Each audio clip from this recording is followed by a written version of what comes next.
Hello folks, this is Olaf speaking. You're listening to another video for Teamfight Tactics. This is more footage taken from the public beta environment, the PBE, before the launch of set 7.5. This is taken from a double up game that I am playing with Symbol here. And in this game, we're going to be looking at a scale scorn team comp that plays through Olaf. So I've been trying to play some different team compositions here on PBE just to get a sense for what's the same, what's changed here in the mid-set update.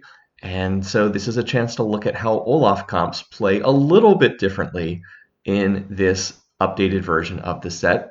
I wouldn't say that they play drastically differently, and I have not played a ton of Olaf. It was not one of my favorite team compositions in the first half of the set. But there are some changes here because some of the units were removed, and the biggest change is that it's no longer possible to make an assassin emblem using a spatula. I suspect this is going to throw a lot of people off guard when the set releases. It certainly threw me for a loop. Assassins have been in every set since set 1, and the spatula plus Brawler's Glove recipe has really been like the way to make an assassin emblem for ages and ages and ages. Like that's just been a go-to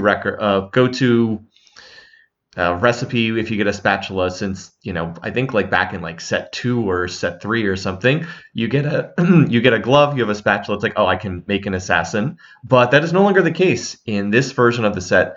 The spatula plus glove is now Lagoon Emblem. So yeah, you cannot easily turn Olaf into an assassin, which is how people typically played him in the first half of the set. Okay, so you might see I got an early Olaf drop there. So you're probably thinking, oh, well, you got the early Olaf. That means that you probably decided to play Olaf as soon as you saw that. Well, I wasn't quite sure. The biggest issue is I don't have Olaf items. And in fact, you see I actually end up selling the Olaf there. So you're probably like, whoa, you sold the early Olaf? Are you actually going to play Olaf here at all?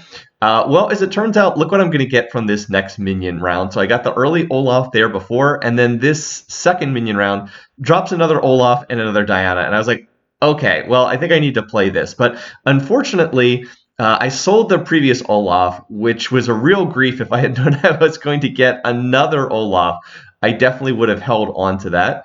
So that's a little bit sad. And then when my augment pops up with the Ornn items, that is kind of like my go-to button to play Ornn. This is a 2-item start.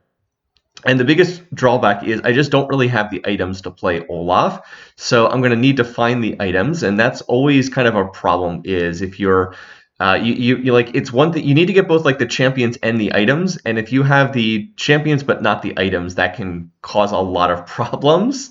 But I'm going to do my best, in part because I wanted to test Olaf, and in part because I do have a good item out of the Ornn item. I was able to get the Collector, which is not an amazing Olaf item, but it's certainly not a bad one. It's going to give him attack damage, it's going to give him crit chance, and most importantly, it's going to mean that he will execute enemies that are below 10% health, and every time he does that, there's a chance for a coin to pop out, which is going to be really nice in terms of econ stuff. So can he make me any gold? No, Olaf does not farm me any gold in round 1, which is a little bit sad. But, but just by having this on stage 2-1, I'm pretty safe in my assumption that he's going to print me a lot of gold over the course of the game. So now I'm going to be looking for Olaf items. I do have a rod, which is half of a Rage Blade. So if I can find a bow, that actually will make a big difference. Otherwise, the rod is basically useless, but I do want to get that for a Rage Blade. So if I can get a bow, then I have Collector plus Rage Blade, and then I can put one more item on Olaf, whether that's a Quicksilver Sash, whether that is more attack speed. If I get even more bows, it'd be nice to make like a rapid fire cannon to give him extra range. Or it could just be more damage. It could be like a Bloodthirster. Because there's crit chance on the Collector, Hand of Justice is not bad here. Infinity Edge is not bad here, although that does leave him with no lifesteal, which is always a little bit problematic if you're playing a melee carry and there's no lifesteal whatsoever. So we'll have options here, but I'm hoping that I can turn the rod into a Rage Blade and then figure out the third item from there. I also then do have a belt, which can be used for frontline stuff. Could be Sunfire Cape, could be Warmogs, could also be a Zeke's Herald, which would not be bad to power up Olaf that much further. So I've got some options here, and there we go. Gonna get my first gold coin in from Olaf. Print me more money, Olaf. I don't think he's going to win this round, but again, Olaf dying early is not terrible either because he's going to get me deaths. It's going to get him some death stacks. It's like, oh, can can Olaf actually die and then I win the round thanks to Symbol's health? Well, no, that's not going to happen either. But hey, Symbol's going to kill another unit, so that means we're going to take a little bit less damage, and that's always nice to have there. The absolute best thing would be to have Olaf die, but then me win the round anyway, either because my other units win the fight or because Symbol was able to come over to my board.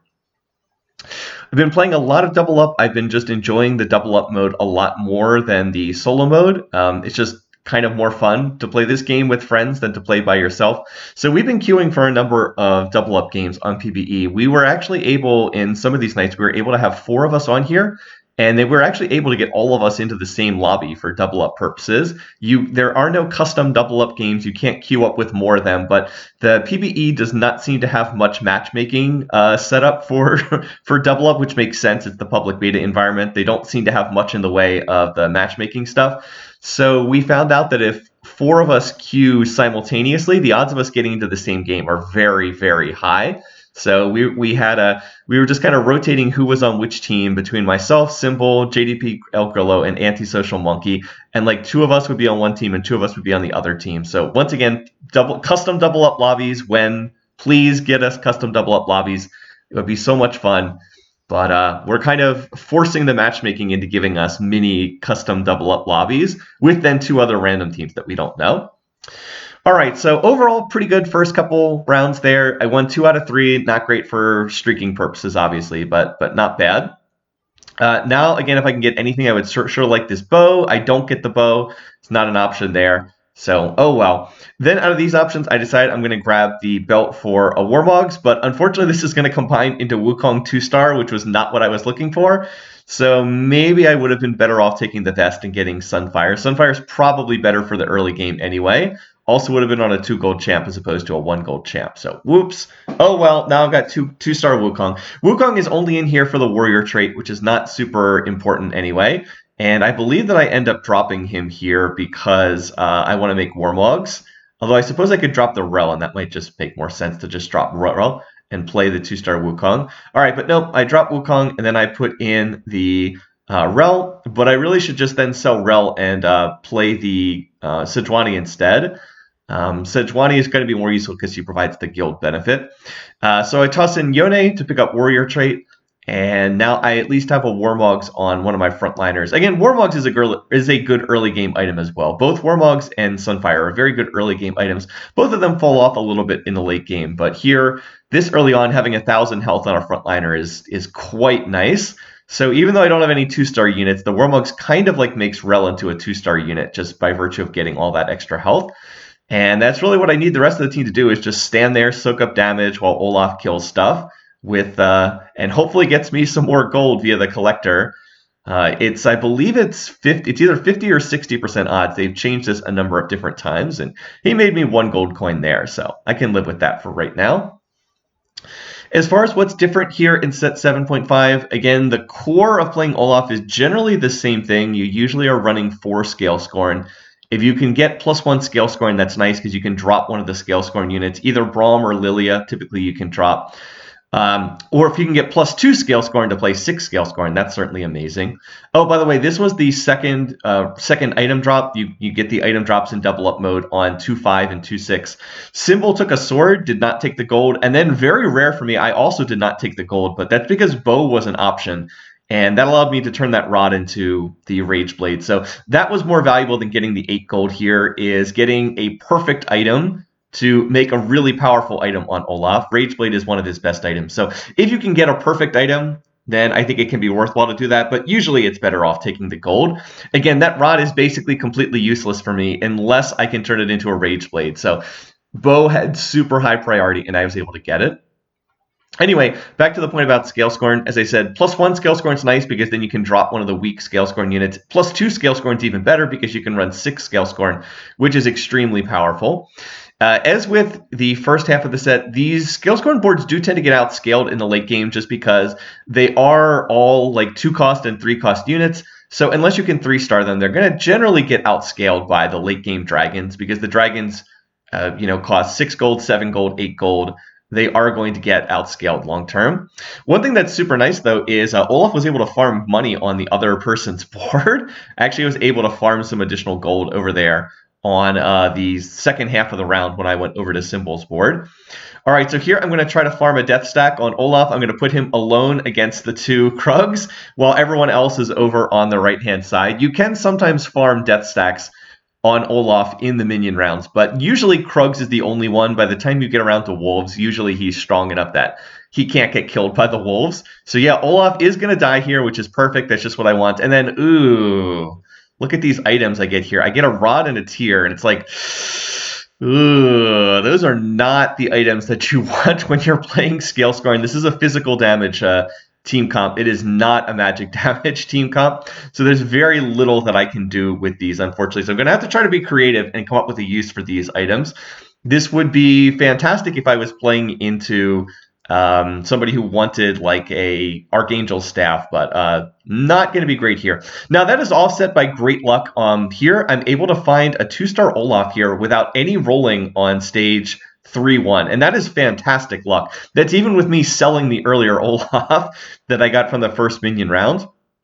So being able to hit 2-star Olaf without having to roll is, again, amazing, and that should allow me to go through stage 3. I would have probably thought about rolling to try to hit 2-star Olaf if I had not naturaled my way into this, but since I did, there's no need to roll here whatsoever. It's better for us to push to level 7 as quickly as possible, and then I can stay at level 7 and slow roll for a bit to try to hit my 3 stars.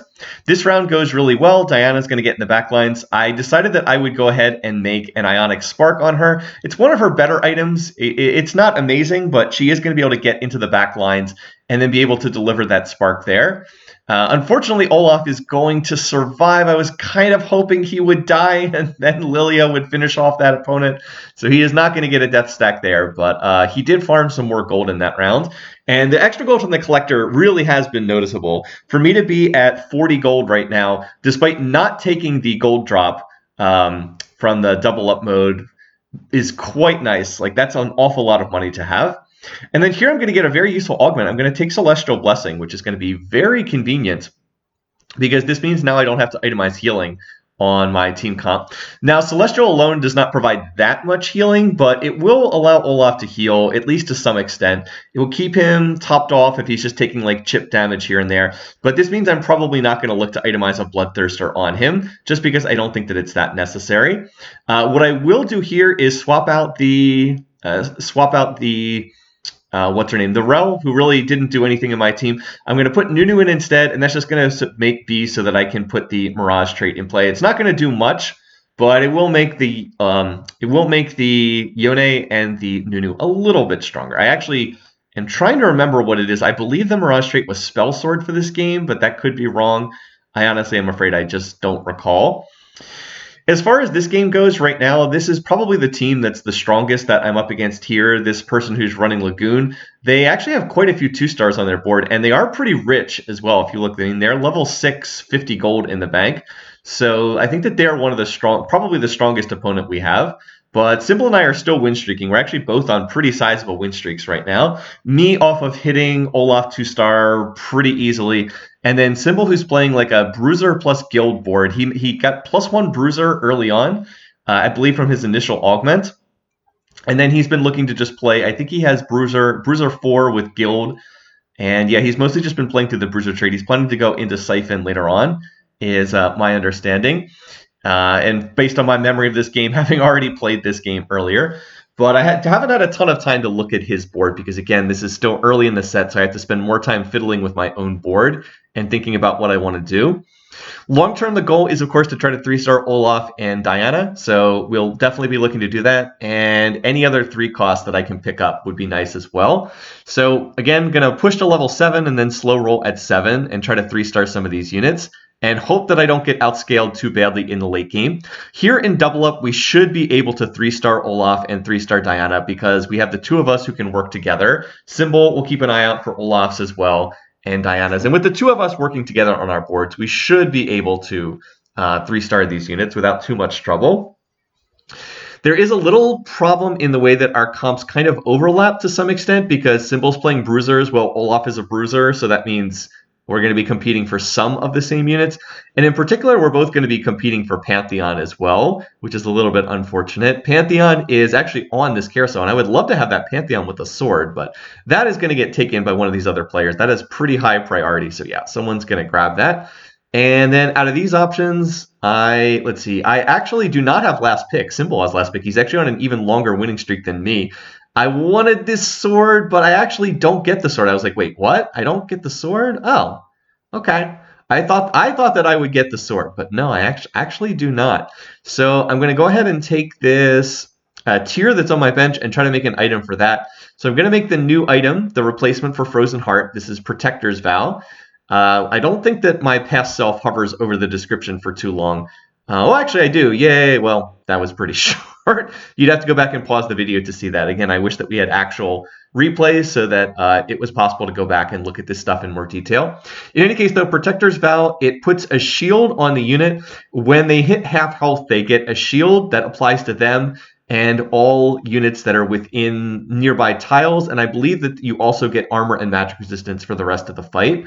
So it's basically a frontline tank item. It is no longer the case that you can toss this on like an assassin and have them carry Frozen Heart into the backlines. It is kind of what this item was intended to be, which is a tank item, and it provides a shield to the user and nearby allies, and then also provides additional armor and magic resistance when the shield kicks in. So, like I said, a tank item now, and a pretty decent one overall. It's not something that you feel bad about making. It's probably not something I'd go out of my way to make, but it's actually a good fit in a comp like this, which is mostly made up of melee bruisers who are up on the front lines, because they're going to be close enough that they're also going to get the Protector's Vow shield. By the way, my shop is pretty hilarious here. I get an Aurelian Soul at 1% odds, and I was like, man, where was this in all the games where I'm playing mages or playing Astral or playing Evokers? Where is this in all those other games? Sadly, there's nothing I can do with this Aurelian Soul at 1% odds. I don't have the items to play it. There's no way I could get it in on my team. I guess I could take out 2 units if I really wanted to play this, but an Aurelian Soul with no items is not going to do very much. I guess he would give me Astral 3 and give me like 1 extra gold per round, but I think I can do better with that with the units that I have here. So that's a little bit sad. It's like, why couldn't this have been a Yasuo at 1% odds? Yasuo would actually be great. I could just take out, who's giving me warrior trait right now? I could take out the unit that's giving me that. Oh, the Yone. I could just take out Yone and put Yasuo in, and that would be infinitely better, certainly. So 1% odds luck, but not 1% odds luck that I can actually use in this game. Still, we're in really good shape right now. Symbol has not lost a round the entire game. I'm on an 8-match winning streak, so I'm in pretty comfortable shape. Gonna find another Olaf, and again, now I just want to stay here at level 7. The goal is not to push to level 8. This is a comp that is based on 3 cost units, re-rolling for 3 cost units. So I definitely should look to grab them. Oh, and I'm gonna find a Pantheon as well, so that's great. Now I can play Pantheon, and so now the one other unit I need to find for my comp is Silas. And Silas might seem like kind of an odd inclusion here. Silas was not played with Olaf in the first half of the set, but the addition of Pantheon has now made Silas a very desirable unit in this team composition. By the way, look at my shop. I get 1% Shyvana, 1% Al Shin. I'm like, what is going on here? I'm getting all these dragons at 1% odds, and I can't play any of them. I can't use these here.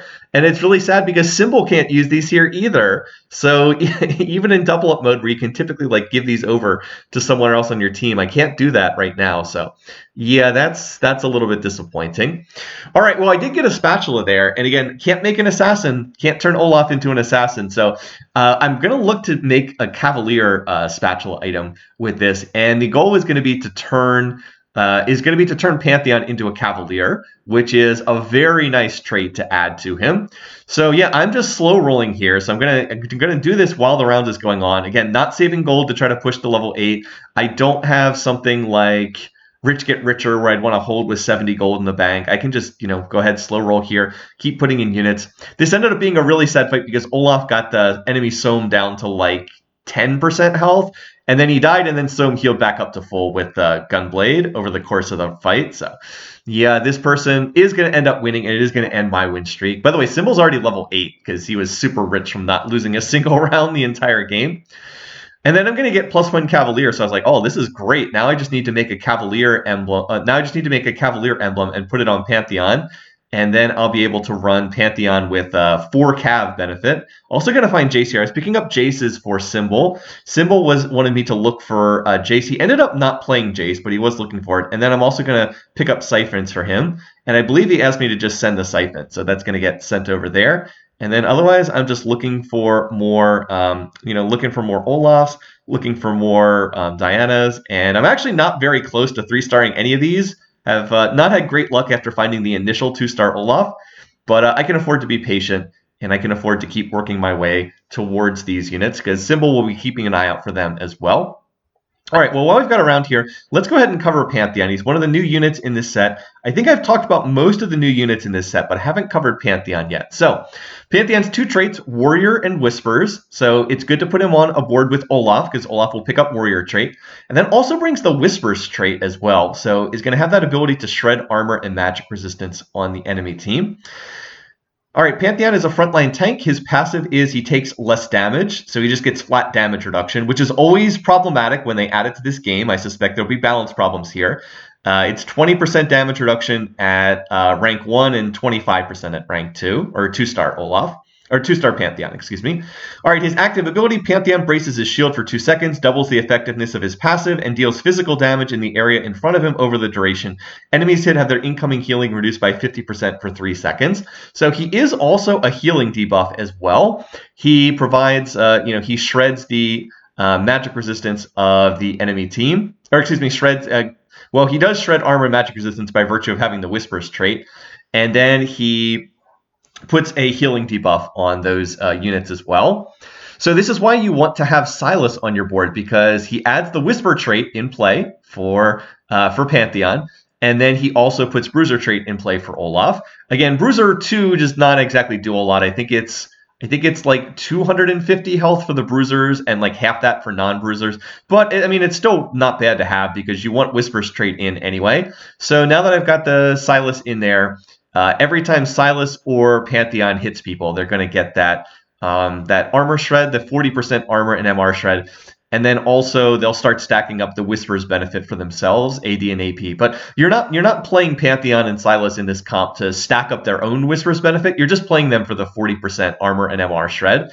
This is really nice because it means Olaf doesn't really need like a last Whisper. He can just start hitting the people that Silas and Pantheon have already shredded. And that's going to make it easier for him not to get stuck on tanks. So it's actually quite nice for him. Having Pantheon in this board. So Pantheon's actually really key to Olaf team compositions now. Is a unit you 100% want to be looking for. Very much like how Shen was a unit you would always play with Olaf in the first half of the set. Shen had the Warrior trait and the Bruiser trait, so you'd always want to play Shen with Olaf. Now you always want to play Pantheon with him if possible. And then, of course, there is the possibility to go up to like 4 Warriors. That's also a possibility. You can always look to make that switch as well. But you'd probably want to have +1 Warrior to make that happen.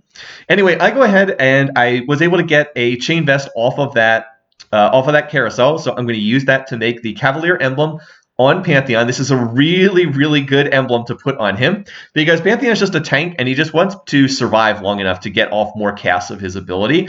So Cavalier is going to give him a ton of additional armor and magic resistance, going to make him much tankier. I've also given him the Warmogs and then I've given him the Protector's Vow. So he is going to be able to survive for a long time in these fights. And I kind of have the situation going on here that I want, which is that Pantheon is shredding the armor and MR of these other units, and then Olaf walks in and hits the target that's already had their armor shredded, so it makes it easier for him to kill them. This is a perfect fight for me because the Collector farms like 3 or 4 gold, and Olaf died as well, so he was able to farm an additional death stack. Now, it would have been nice to have him alive in this fight because it looks like Symbol is finally going to have his win streak come to a close. Symbol had not lost a round the entire game up to that point. He had won 13 matches in a row, so that's the first one he lost, and I guess it's not too surprising that he ended up losing a round there. Meanwhile, I'm just continuing to slow roll here, still slow rolling on level 7. Symbol, it's actually kind of convenient sometimes in double up to do this. Like, I am staying at lower level and re-rolling while he is pushing to higher levels. And I believe he's pushing to get to level 9. So that can be quite nice for both of us. Like, and that happens a lot in double up, that you have one person re-roll and one person push levels, because that way you're seeing units at different cost tiers, and it can be handy for those purposes. I've been able to 2-star most of my board. I'm on 5 Olafs. I'm actually on 6 Nunus. I'm not specifically looking for Nunu, but I mean, if I can hit him, I'll go ahead. And I believe that Sybil is getting close to 2-star Olaf as well. If I remember, he was close to having that. This person has a Bramble Vest, but again, I've got Pantheon to shred some of the armor on that Bramble Vest. Olaf is going to die, and it does not look like I'm going to be able to win this. No, Symbol's not able to come in time. So my board is kind of at like a power trough at the moment, which is that I hit all the 2 stars, but now I'm trying to get to the 3 stars. So like my board will spike again when I actually reach the 3 stars. But as I said, it's in kind of a power trough until that point. All right, here, so we've got some more items here, and I'm trying to figure out, it looks like we've got an Order Dragon for the Treasure Dragon. I was like, do I just want to take this Brink of Dawn? I was like, I actually think I do. I think this is a pretty good item to go ahead and put on Olaf. So this is the Radiant version of Edge of Night, and the big thing about it is it's going to be an aggression drop, and it's also going to provide attack speed to Olaf. So the way that this works is it's like a super version of the Edge of Night. Edge of Night is when your unit hits like half HP, then they drop all aggression and they gain extra attack speed. The Radiant version of this is even better. It means that you get the aggression drop twice and then get extra attack speed twice as well. Instead of happening at 50% health, it happens at 66% and 33%. I don't know the exact numbers off the top of my head. I just know you get the aggression drop twice. So this is going to be really nice for Olaf. It means anytime you have melee carries, Edge of Night is always a good item, just because that way they don't get stuck on tanks or anything like that. So what we're going to do here is we're going to do the send and send back. I had 2 siphons, and Symbol had 1 siphon. Oh, excuse me. Unfortunately, I had to sneeze while I'm casting this video. So I had 2 siphons. He had 1. It's actually the one that I sent him earlier, so I've actually found 3 siphons to his 0. So he's going to send it to me, and then I'm going to send it. It's going to combine into a 2-star version on my board, and then I'm going to send him back. We should have waited until the start of the next round to do that. We did not have time to finish pulling off that swap before the round ended. So Symbol's definitely going to take a loss this round because he does not have his siphon on his board, which he kind of needs because he's playing this Bruiser Whispers comp over there. Anyway, this fight is going to be close, but it looks like we've got this. I was like, oh, can Olaf die to the Daisy? But no, Olaf does not die to Daisy. Does not get me another death stack there. So anyway, we're going to use that, and this does mean I'm down to just 1 more send for Symbol, but he still has 2 left for me. So I'm going to look to, he's looking to try to find another Olaf. I know he's getting close to Olaf 2-star, and if he can send me an Olaf 2-star, then we should be able to pick this up. The other thing I made was I was able to make a Zeke's Herald, which is going to be quite nice for Olaf. Olaf always wants Zeke's, gives him additional attack speed, which is one of the things he's lacking. So I'm just going to go ahead and have Nunu hold this for the time being. It does give Nunu additional health. It's probably the most useful person who could hold this. Going to give him additional health, and that means it'll make it a little bit easier for him to chomp people. Now, here's a fight where things don't work for Olaf. Notice where Olaf is. He's hitting a Zippy who has a Radiant Bramble Vest. It's like, ooh, that's not what I want. Pantheon is getting the Whisper Shred, but even so, that's a Radiant Bramble Vest. And Olaf literally spends the entire fight hitting that Zippy with the Radiant Bramble Vest. So I was like, that was not great fight RNG. That was not the positioning that I wanted. So now that I've seen this, I'm going to have to do a better job of trying to position Olaf away from that Zippy.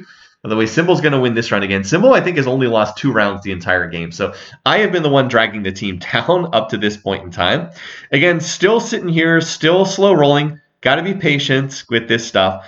So he has 1 Olaf, and so what I'm going to do is send him the Olaf, and then this combines into 2-star Olaf on his board, and then that's going to make 3-star Olaf for us. So we use the double send again. Symbol had 2 Olafs, and I had the one Olaf on my board. So I send the 1 Olaf, it combines to 2-star Olaf on his board, he sends it back, and that makes 3-star Olaf. So now my board's going to spike pretty hard. This is, of course, what I was looking for, trying to get Olaf to 3-star. He is my main carry.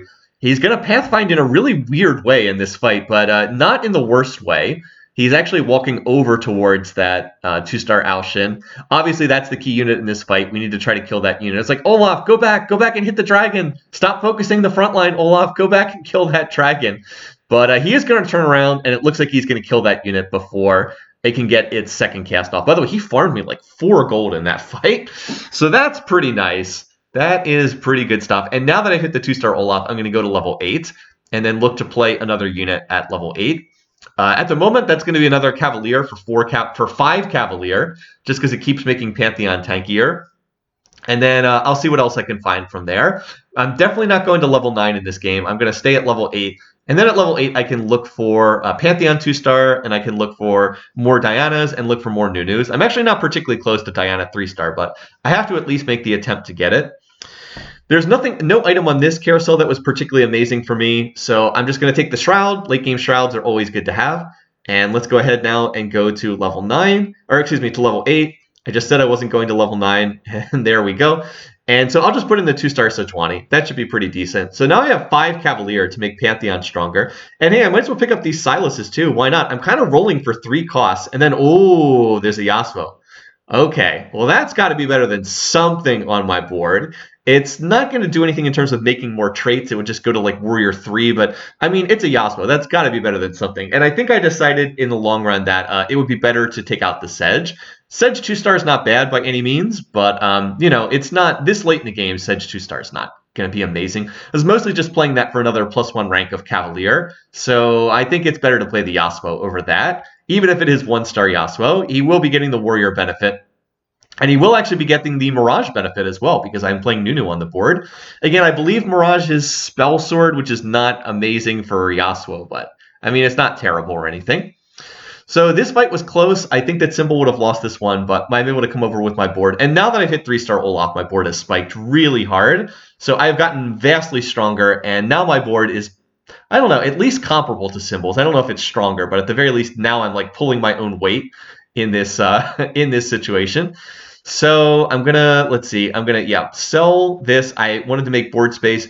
Symbol had a 2-star, Diana that he was able to get. So that's our last send. So that's the final send that we're able to produce. But he's able to send me 3 Dianas, and then I'm able to hit the last one. So I went from having like 4 Dianas up to 9 Dianas very quickly. So I was like, all right, well, that's good. Now we have 3-star Olaf, 3-star Diana. And now I also have this drop-in Shroud to place at the start of the fight. So I was like, oh, well, let's go ahead and put that right there. Get that Shroud on the Sohm. I think this is probably the strongest comp of the people that are remaining. 2-star Sohm also has 2-star Zoe in the back lines there. Fortunately, Diana is on one of these units. I need Olaf to stop hitting this frontline unit with the Bramble Vest and actually get back to hit the Lagoon Dragon in the back lines. Olaf spending a long time on the front lines here. But Diana did manage to kill the Zoe. Yasuo gets off a great ult. And that's why even 1-star Yasuo is really nice to play. And now Olaf is finally on Sohn in the back line.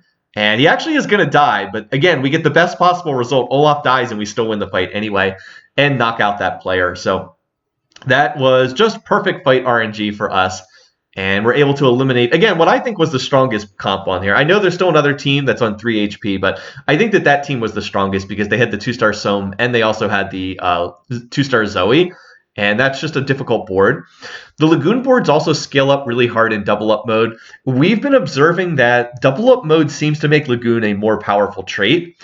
And we were trying to figure out why this was. And then I think Grillo was the one who hit on it. It's like the main reason why Lagoon's stronger here in double up mode is because all those reinforcing rounds give Lagoon units more opportunities to cast.